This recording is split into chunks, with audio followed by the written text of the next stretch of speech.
आज हम इस वीडियो में सावन मास के हर मंगलवार को व्रत रखे जाते हैं मंगला गौरी के, उनकी कथा सुनेंगे।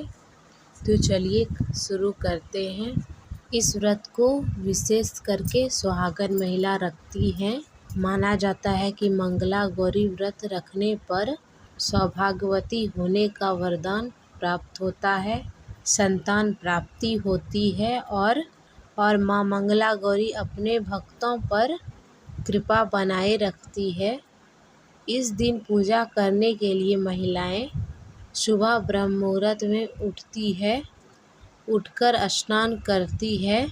स्नान के पश्चात स्वस्थ वस्त्र धारण करती है। वह व्रत करने के संकल्प लेती है। उसके बाद माँ पार्वती की प्रतिमा आसन पर रखकर पूजा अर्चना करती है और 16 श्रृंगार की सामान अर्पित करती है।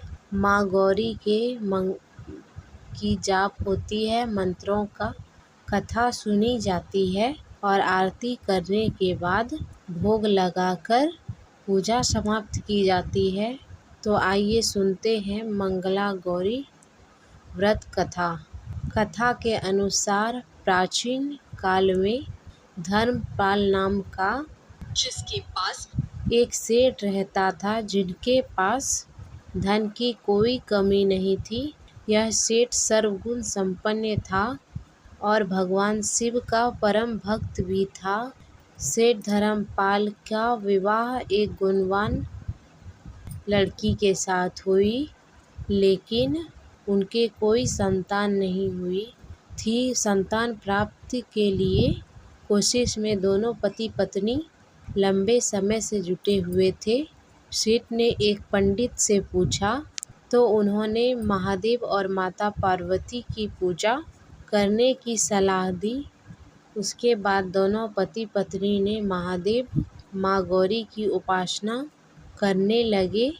इस उपासना से प्रसन्न हो महादेव और माँ पार्वती धर्मपाल की पत्नी के समक्ष प्रकट होकर कहा, जो वरदान मांगना चाहते हो मांग लो।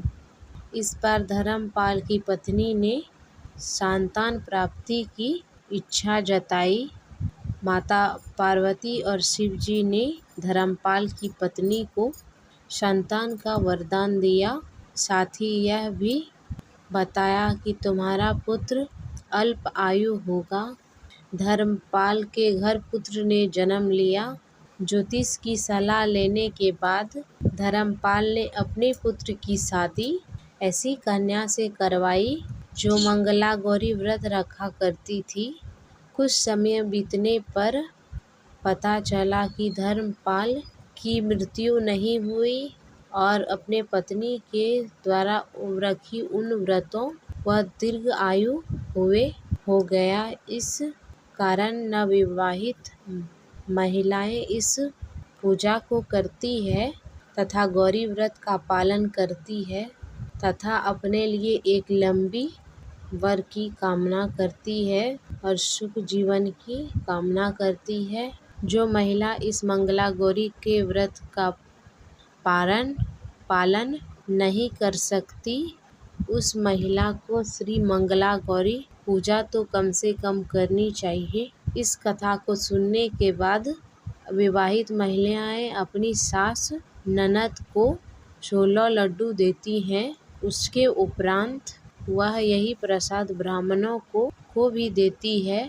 इस विधि को पूरा करने के बाद 16 बत्ती वाले दीपक से माँ गौरी की आरती करती है।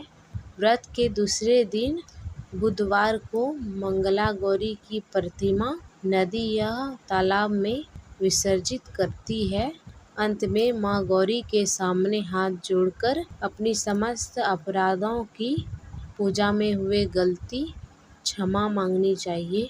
इस व्रत की पूजा और अनुष्ठान को परिवार की खुशी के लिए लगातार 5 वर्षों तक किया जाता है।